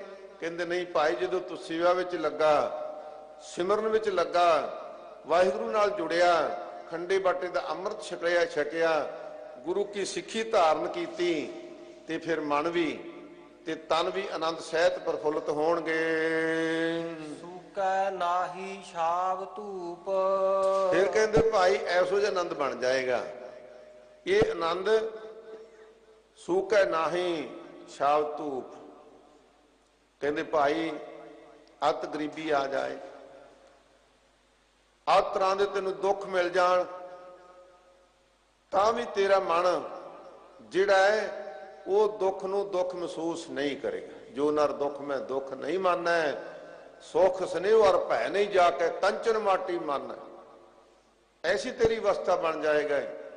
ਤੇ ਧੂਪ ਕੀ ਹੈ ਭਾਈ? ਜਿਹੜੇ ਜੈ ਜੈਕਾਰ ਦੇ ਜਕਾਰੇ ਵੱਜਣੇ, ਬੱਲੇ ਬੱਲੇ ਹੋ ਜਾਣੀ, ਨਾਰੇ ਲੱਗਣੇ, ਸੋ ਜਸ ਵਡਿਆਈ ਸੋਭਾ ਫੈਲ ਜਾਣੀ। ਉਹਦੇ ਵਿੱਚ ਵੀ ਤੂੰ ਕਹਿੰਦੇ ਆਪੇ ਤੋਂ ਬਾਹਰ ਨਹੀਂ ਹੋਵੇਗਾ, ਰਜਾ ਵਿੱਚ ਰਵੇਂਗਾ, ਸਮਝੇਗਾ ਕਿ ਸੋਭਾ ਮੇਰੀ ਨਹੀਂ, ਇਹ ਨਾਮ ਦੀ ਸੋਭਾ ਹੈ, ਇਹ ਗੁਰੂ ਕੀ ਸੋਭਾ ਹੈ, ਗੁਰੂ ਕੀ ਸੰਗਤ ਦੀ ਸੋਭਾ ਹੈ। ਸੂਕੈ ਨਾਹੀ। ਇਹ ਫਿਰ ਕਹਿੰਦੇ ਤੇਰਾ ਮਨ ਸੁੰਗੜੇਗਾ ਨਹੀਂ। ਕਈ ਚੀਜ਼ਾਂ ਹੁੰਦੀਆਂ ਛਾਂ 'ਚ ਵੀ ਸੁੱਕ ਜਾਂਦੀਆਂ ਨੇ, ਤੇ ਕਈ ਜ਼ਿਆਦਾ ਗਰਮੀ ਪੈਣ ਨਾਲ ਧੁੱਪ ਵਿੱਚ ਸੁੱਕ ਜਾਂਦੀਆਂ ਨੇ। ਤੇ ਮਹਾਰਾਜ ਕਹਿੰਦੇ ਸੂਕੈ ਨਾਹੀ ਛਾਵ ਧੂਪ। ਕਹਿੰਦੇ ਭਾਈ ਫਿਰ ਇਹ ਬਲਕਿ ਪ੍ਰਫੁੱਲਤ ਰਹੇਗਾ, ਕਿਉਂਕਿ ਤੈਨੂੰ ਛਾਂ ਰੂਪ ਸ਼ੁਭ ਗੁਣ ਪ੍ਰਾਪਤ ਹੋ ਗਏ। ਮਹਾਰਾਜ ਨੇ ਕੀਤੀ ਕਿਰਪਾ। ਤੇ ਫਿਰ ਧੂਪ ਰੂਪ ਜਿਵੇਂ ਸੂਰਜ ਦੇ ਵਿੱਚੋਂ ਪ੍ਰਕਾਸ਼ ਪੈਦਾ ਹੁੰਦਾ ਨਾ, ਇਸ ਤਰ੍ਹਾਂ ਤੈਨੂੰ ਕਹਿੰਦੇ ਆਤਮਿਕ ਪ੍ਰਕਾਸ਼ ਪੈਦਾ ਹੋ ਜਾਵੇਗਾ, ਆਨੰਦ ਹੋ ਜਾਵੇਗਾ। ਇਸ ਕਰਕੇ ਤੂੰ ਛਾਂ ਤੇ ਧੁੱਪ ਵਿੱਚੋਂ, ਦੋਨਾਂ ਵਿੱਚੋਂ ਹੀ ਤੂੰ ਆਨੰਦ ਮਾਣੇਗਾ। ਤੈਨੂੰ ਦੋਵਾਂ ਤੋਂ ਹੀ ਐਸੇ ਅਸਰ ਨਹੀਂ ਹੋਏਗਾ ਕਿ ਤੇਰਾ ਮਨ, ਤੇਰੇ ਸ਼ੁਭ ਗੁਣ ਇਹਦੇ ਵਿੱਚ ਸੁੰਗੜ ਜਾਣਗੇ, ਸੁੱਕ ਜਾਣਗੇ, ਖਰਾਬ ਹੋ ਜਾਣਗੇ। ਨਹੀਂ ਭਾਈ, ਇਹ ਤੇ ਮਹਾਰਾਜ ਸੱਚੇ ਪਾਤਸ਼ਾਹ ਜੀ ਐਸੀ ਕਿਰਪਾ ਕਰਨਗੇ। ਮਹਾਦੇਵ ਸਮੂਰਤ ਭਲੇ ਜਿਸ ਕੋ ਨਦਰ ਕਰੇ, ਨਾਨਕ ਮੰਗੈ ਦਰਸਦਾਨ, ਕਿਰਪਾ ਕਰੋ ਖਰੇ। ਉਹਦੇ ਵਾਸਤੇ 12 ਹੀ ਮਹੀਨੇ ਹਰ ਰੁੱਤ ਦੇ ਚੜ੍ਹਦੀ ਕਲਾ ਦੇ ਹੀ ਬੀਤਣਗੇ। ਅਗਲੀ ਰੁੱਤੀ ਹਰਿਆ ਹੋਏ। ਕਹਿੰਦੇ ਭਾਈ ਸਾਰੀਆਂ ਹੀ ਰੁੱਤਾਂ ਵਿੱਚ, 6 ਰੁੱਤਾਂ ਨੇ, ਸਾਰੀਆਂ ਰੁੱਤਾਂ ਦੇ ਵਿੱਚ ਹੀ ਹਰਿਆ ਭਰਿਆ ਰਵੇਗਾ। ਕੋਈ ਇਹੋ ਜਿਹੀ ਰੁੱਤ ਨਹੀਂ ਆਏਗੀ। ਬਸੰਤ ਨੂੰ ਚੰਗੀ ਮੰਨਦੇ ਆ ਨਾ, ਦਰਖਤ ਫੁੱਲ ਫਲ ਮੌਲਦੇ ਨੇ, ਤੇ ਭਾਈ ਜਦੋਂ ਬਸੰਤ ਲੰਘ ਜਾਂਦੀ, ਬਸੰਤ ਆਉਣ ਵਾਲੀ ਹੁੰਦੀ ਹੈ, ਪੁਰਾਣੇ ਪੱਤਰ ਝੜ ਜਾਂਦੇ ਨੇ। ਤੇ ਮਹਾਰਾਜ ਸੱਚੇ ਪਾਤਸ਼ਾਹ ਜੀ ਕਹਿੰਦੇ ਭਾਈ ਤੂੰ ਸਾਰੀਆਂ ਹੀ ਰੁੱਤਾਂ ਦੇ ਵਿੱਚ ਹਰਿਆ ਭਰਿਆ ਰਵੇਂਗਾ। ਰੁੱਤਾਂ ਕਿਹੜੀਆਂ ਨੇ? ਮਨੁੱਖ ਤੇ ਬਚਪਨ ਦੀ ਰੁੱਤ ਹੈ, ਜਵਾਨੀ ਦੀ ਰੁੱਤ ਹੈ, ਪ੍ਰੌਢਿਆ ਦੀ ਰੁੱਤ ਹੈ, ਬੁਢੇਪੇ ਦੀ ਰੁੱਤ ਹੈ। ਇਹ ਆਪਣਾ ਆਪਣਾ ਰੰਗ ਦਿਖਾਉਂਦੀਆਂ ਨੇ। ਪਰ ਜਿਹੜੇ ਨਾਮ ਰਸੀਏ ਮਹਾਂਪੁਰਖ ਤਤਵੇਤੇ ਨੇ, ਆਪਾਂ ਵੇਖਿਆ ਵੀ ਉਹਨਾਂ ਦੇ ਉੱਪਰ ਇਹਨਾਂ ਰੁੱਤਾਂ ਦਾ ਕੋਈ ਅਸਰ ਪਿਆ ਹੋਵੇ। ਜਵਾਨੀ ਵੇਲੇ ਉਹ ਹੋਰਤਾਂ ਦੀ ਅਵਸਥਾ ਵਿੱਚ ਲੱਗਦੇ ਹੋਣ, ਬੁਢੇਪੇ ਵਿੱਚ ਹਾਏ ਹਾਏ ਕਰਦੇ ਹੋਣ। ਨਹੀਂ ਭਾਈ, ਕਈ ਮਹਾਂਪੁਰਖਾਂ ਦੇ ਦਰਸ਼ਨ ਕੀਤੇ ਆ ਜਿਹੜੇ ਆਤਮਿਕ ਰੰਗ ਦੇ ਵਿੱਚ ਰੰਗੇ ਹੋਏ, ਉਹ ਬੁਢੇਪੇ ਦੇ ਵਿੱਚ ਵੀ ਉਪਦੇਸ਼ ਹੀ ਦਿੰਦੇ ਨੇ। ਤੇ ਇਹੀ ਕਹਿੰਦੇ ਨੇ ਕਿ ਭਾਈ ਇਹ ਤੇ ਸਰੀਰ ਨੇ ਇੱਕ ਦਿਨ ਜਾਣਾ ਹੀ ਹੈ ਨਾ, ਇਹ ਤੋਂ ਜਿੰਨਾ ਲਾਭ ਲਿਆ ਜਾ ਸਕੇ ਉਨਾ ਹੀ ਥੋੜਾ ਹੈ। ਇਸ ਵਾਸਤੇ ਮਹਾਰਾਜ ਸੱਚੇ ਪਾਤਸ਼ਾਹ ਜੀ ਕਹਿੰਦੇ ਸਾਰੀਆਂ ਰੁੱਤਾਂ ਦੇ ਵਿੱਚ, ਬਚਪਨ ਤੋਂ ਲੈ ਕੇ ਬੁਢੇਪੇ ਤੱਕ, ਇਹ ਭਾਈ ਤੇਰਾ ਮਨ ਤਨ ਹਰਿਆ ਭਰਿਆ ਤਾਂ ਰਹਿ ਸਕਦਾ ਹੈ। ਜੇ ਤੂੰ ਇਸ ਨੂੰ ਸਮਝ ਲਿਆ ਕਿ ਹਰ ਹਾਲਤ ਵਿੱਚ, ਜਿਵੇਂ ਬਚਪਨ ਬੀਤ ਗਿਆ, ਜਵਾਨੀ ਬੀਤ ਜਾਣੀ ਆ, ਜਵਾਨੀ ਬੀਤ ਗਈ, ਬੁਢੇਪਾ ਆ ਗਿਆ, ਬੁਢੇਪਾ ਵੀ ਬੀਤ ਜਾਣਾ ਤੇ ਫਿਰ ਇੱਥੋਂ ਚਲੇ ਜਾਣਾ। ਜੇ ਤੂੰ ਇਸ ਗੱਲ ਨੂੰ ਸਮਝ ਲਿਆ ਤੇ ਫਿਰ ਕਹਿੰਦੇ ਸਦਾ ਹੀ ਆਨੰਦ ਬਣਿਆ ਰਹੇਗਾ ਤੇਰੇ ਮਨ ਦੇ ਵਿੱਚ। ਸਾਧ ਬਸੰਤ ਗੁਰ ਮਿਲੇ ਦੇਵ। ਫਿਰ ਕਹਿੰਦੇ ਭਾਈ ਜਦੋਂ ਸੇਵਾ ਕਰਕੇ ਸਿਮਰਨ ਕਰਕੇ ਅਕਾਲ ਪੁਰਖ ਦੇ ਵਿੱਚ ਅਭੇਦਤਾ ਹੋ ਗਈ ਤੇ ਫਿਰ ਸਦਾ ਹੀ ਬਸੰਤ, ਸਦਾ ਹੀ ਆਨੰਦ ਬਣ ਗਿਆ। ਬਿਰਖ ਜੰਮਿਓ ਹੈ ਪਾਰ ਜਾਤ। ਪਾਰ ਜਾਤ ਬਿਰਖ ਨੂੰ ਬਹੁਤ ਫਲਦਾਤਾ ਮੰਨਿਆ ਗਿਆ ਹੈ। ਕਹਿੰਦੇ ਤੇਰੇ ਅੰਤਿਸ਼ ਕਰਨ ਦੇ ਵਿੱਚ ਪ੍ਰੇਮ ਦਾ ਜਿਹੜਾ ਇਹ ਦਰਖਤ ਹੈ ਪਾਰ ਜਾਤ ਪੈਦਾ ਹੋ ਜਾਏਗਾ। ਜਦੋਂ ਮਨ ਵਿੱਚ ਪ੍ਰੇਮ ਪੈਦਾ ਹੋ ਗਿਆ ਨਾ, ਪ੍ਰੇਮ ਦੀ ਬੜੀ ਵੱਡੀ ਗੱਲ ਹੈ। ਸਤਿਗੁਰੂ ਪਾਤਸ਼ਾਹ ਜੀ ਨੇ, ਕਲਗੀਧਰ ਪਾਤਸ਼ਾਹ ਜੀ ਨੇ ਹੁਕਮ ਕੀਤਾ ਨਾ, ਜਿਨ ਪ੍ਰੇਮ ਕੀਓ ਤਿਨ ਹੀ ਪ੍ਰਭ ਪਾਇਓ। ਪ੍ਰੇਮ ਇੱਕ ਐਸੀ ਵਸਤੂ ਹੈ, ਇਸ ਪ੍ਰੇਮ ਤੋਂ ਬਿਨਾ, ਸ਼ਰਧਾ ਭਾਵਨਾ ਤੋਂ ਬਿਨਾ, ਪ੍ਰੀਤ ਤੋਂ ਬਿਨਾ ਲਗਨ ਬਣਦੀ ਨਹੀਂ। ਤੇ ਮਹਾਰਾਜ ਸੱਚੇ ਪਾਤਸ਼ਾਹ ਜੀ ਕਹਿੰਦੇ ਜਦੋਂ ਤੇਰੇ ਅੰਤਿਸ਼ ਕਰਨ ਦੇ ਵਿੱਚ ਇਹ ਦਰਖਤ ਪੈਦਾ ਹੋਇਆ ਪਾਰਜਾਤ ਦਾ ਪ੍ਰੇਮ, ਤੇ ਫਿਰ ਇਹਨੂੰ ਸ਼ੁਭ ਗੁਣਾਂ ਦੇ ਪੱਤੇ ਲੱਗਣਗੇ, ਫਲ ਲੱਗਣਗੇ, ਤੇ ਇਹਦੇ ਵਿੱਚੋਂ ਸਤ, ਸੰਤੋਖ, ਧੀਰਜ, ਖਿਮਾ, ਵਿਚਾਰ ਦੀਆਂ ਪੰਖੜੀਆਂ ਪੈਦਾ ਹੋਣਗੀਆਂ। ਤੇ ਇਹਨੂੰ ਫਿਰ ਸਾਧ ਸੰਗਤ ਜੀ ਇਸੇ ਤਰ੍ਹਾਂ ਬਹੁਤ ਸੋਹਣੇ ਸੁੰਦਰ ਫੁੱਲ ਖਿੜਨਗੇ ਤੇ ਫਿਰ ਇਹਨੂੰ ਗਿਆਨ ਦਾ ਫਲ ਵੀ ਲੱਗੇਗਾ। ਐਸੀ ਕਿਰਪਾ ਹੋਊਗੀ ਸਤਿਗੁਰੂ ਪਾਤਸ਼ਾਹ ਜੀ ਦੀ। ਫੂਲ ਲੱਗੇ ਫਲ ਰਤਨ ਭਾਂਤ। ਉਹ ਕਿਰਪਾ ਕਰਦੇ ਨੇ, ਕਹਿੰਦੇ ਫੂਲ ਲੱਗੇ, ਕਹਿੰਦੇ ਸ਼ੁਭ ਗੁਣਾਂ ਦੇ ਫੁੱਲ ਲੱਗੇ ਇਹਨੂੰ, ਫਲ ਰਤਨ ਭਾਂਤ। ਕਹਿੰਦੇ ਜਦੋਂ ਫੁੱਲ ਤੇ ਫਲ ਲੱਗੇ ਨਾ ਤੇ ਇਹ ਰਤਨਾਂ ਦੀ ਨਿਆਈ ਚਮਕ ਹੈ ਇਹਨਾਂ ਦੇ ਵਿੱਚ। ਆਪਾਂ ਦੂਰੋਂ ਹੀ ਜਾ ਕੇ ਨਮਸਕਾਰਾਂ ਕਰਦੇ ਆ, ਜੇ ਨਾਮ ਰਸੀਏ, ਨਾਮ ਜਪਣ ਵਾਲੇ ਮਹਾਂਪੁਰਖਾਂ ਦਾ, ਉਹਨਾਂ ਦਾ ਜਲਾਲ, ਉਹਨਾਂ ਦਾ ਚਿਹਰਾ, ਉਹਨਾਂ ਦੇ ਦਰਸ਼ਨ ਤੱਕ ਹੀ, ਕਿਉਂਕਿ ਗੁਰੂ ਸਾਹਿਬ ਦੀ ਤੇ ਗੱਲ ਹੀ ਬਹੁਤ ਵੱਡੀ ਹੈ। ਸਤਿਗੁਰੂ ਪਾਤਸ਼ਾਹ ਦੇ ਚਰਨਾਂ ਨਾਲ ਜਿਹੜੇ ਜੁੜ ਗਏ ਨਾ, ਜਿਨ੍ਹਾਂ ਨੇ ਇੱਥੋਂ ਸਾਧ ਸੰਗਤ ਜੀ ਸ਼ਕਤੀ ਲੈ ਲਈ, ਇੱਥੋਂ ਪ੍ਰੇਮ ਦੁਆਰਾ ਤਾਕਤ ਲੈ ਲਈ, ਉਹਨਾਂ ਦੀ ਸੋਭਾ ਵੀ ਅਪਰਪਾਰ ਬਣ ਜਾਂਦੀ ਹੈ। ਕਿਉਂਕਿ ਜਿਨ੍ਹਾਂ ਨੇ ਨਾਮ ਜਪਿਆ, ਜਿਨ੍ਹਾਂ ਪਰਮਾਤਮਾ ਦਾ ਨਾਮ ਜਪਿਆ ਨਾ, ਉਹਨਾਂ ਦੀ ਸੋਭਾ ਵੀ ਪਰੇ ਤੋਂ ਪਰੇ ਚਲ ਜਾਂਦੀ ਹੈ। ਤੇ ਮਹਾਰਾਜ ਕਹਿੰਦੇ ਇਸ ਤਰ੍ਹਾਂ ਹੀ ਇਹ ਫੁੱਲ ਤੇ ਫਲ ਰਤਨਾਂ ਦੀ ਨਿਆਈ ਚਮਕੀਲੇ ਨੇ, ਚਮਕਦੇ ਨੇ, ਰੋਸ਼ਨੀ ਦੇਣ ਵਾਲੇ ਨੇ। ਤੇ ਫਲ ਕੀ ਨੇ, ਫੁੱਲ ਕੀ ਨੇ? ਕਹਿੰਦੇ ਇਹ ਰਤਨ ਦੀ ਨਿਆਈ ਫੁੱਲ ਨੇ ਸ਼ੁਭ ਗੁਣ। ਜਦੋਂ ਸ਼ੁਭ ਗੁਣ ਮਨੁੱਖ ਵਿੱਚ ਹੋਣ, ਵੀ ਇਹ ਬਾਣੀ ਪੜਨ ਵਾਲਾ ਹੈ, ਇਹ ਨਾਮ ਜਪਣ ਵਾਲਾ ਹੈ, ਇਹ ਦਇਆ ਕਰਨ ਵਾਲਾ ਹੈ, ਇਹ ਧਰਮੀ ਹੈ, ਤੇ ਉਸ ਮਨੁੱਖ ਦੀ ਸ਼ੋਭਾ ਚਮਕਦੀ ਹੈ। ਉਹਨੂੰ ਵੇਖ ਕੇ ਕਹਿੰਦੇ ਨਹੀਂ ਭਾਈ ਇਸ ਮਨੁੱਖ ਦੇ ਗੁਣ ਬੜੇ ਉੱਚੇ ਨੇ, ਬੜੇ ਉੱਚੇ ਅਖਲਾਕ ਦਾ ਆਦਮੀ ਹੈ, ਸੱਚ ਬੋਲਦਾ ਹੈ, ਧਰਮ ਦੀ ਗੱਲ ਕਰਦਾ ਹੈ, ਇਨਸਾਫ ਦੀ ਗੱਲ ਕਰਦਾ ਹੈ। ਤੇ ਜਦੋਂ ਪ੍ਰਮਾਤਮਾ ਦੇ ਨਾਲ ਜੁੜਿਆ ਹੋਇਆ, ਉਹਨਾਂ ਨੇ ਭਾਈ ਇਹ ਸ਼ੁਭ ਗੁਣ ਸਤ ਸੰਤੋਖ ਦੇ ਪ੍ਰਾਪਤ ਕਰ ਲਏ, ਇਹ ਫੁੱਲ ਲੱਗੇ, ਤੇ ਫਿਰ ਉਹਨਾਂ ਨੂੰ ਬ੍ਰਹਮ ਗਿਆਨ ਦਾ ਫਲ ਪ੍ਰਾਪਤ ਹੋ ਗਿਆ। ਫਲ ਗਿਆਨ ਸਰੂਪ ਮਨ ਦੇ ਵਿੱਚ ਖੜਾਵਟ ਪੈਦਾ ਹੋ ਗਈ ਕਿ ਅਸੀਂ ਪ੍ਰਮਾਤਮਾ ਦੇ ਨਾਲ ਅਭੇਦ ਹੋਣਾ ਹੈ। ਸੋ ਇਹ ਭਾਈ ਉਸ ਨੂੰ ਗਿਆਨ ਦਾ ਫਲ ਪ੍ਰਾਪਤ ਹੋ ਗਿਆ। ਤ੍ਰਿਪਤ ਅਗਹਨੇ ਹਰ ਗੁਣ ਹੈ ਗਾਏ। ਤੇ ਫਿਰ ਭਾਈ ਪ੍ਰਮਾਤਮਾ ਦੇ ਨਾਮ ਦੇ ਗੁਣਾਂ ਨੂੰ ਗਾ ਕੇ ਤ੍ਰਿਪਤੀ ਹੁੰਦੀ ਹੈ, ਜੋ ਕਿ ਉਹਨਾਂ ਦੀ ਸ਼ੋਭਾ ਵਡਿਆਈ ਕਰੀ ਜਾਵੇ। ਉਹਨਾਂ ਦੀ ਕਿਸੇ ਮਤਲਬ ਦੀ ਨਹੀਂ, ਕੋਈ ਉਹਨਾਂ ਦੇ ਮਨ ਨੂੰ ਚਾਅ ਨਹੀਂ ਚੜਦਾ ਕਿ ਮੇਰੀ ਕੋਈ ਵਡਿਆਈ ਕਰੇ।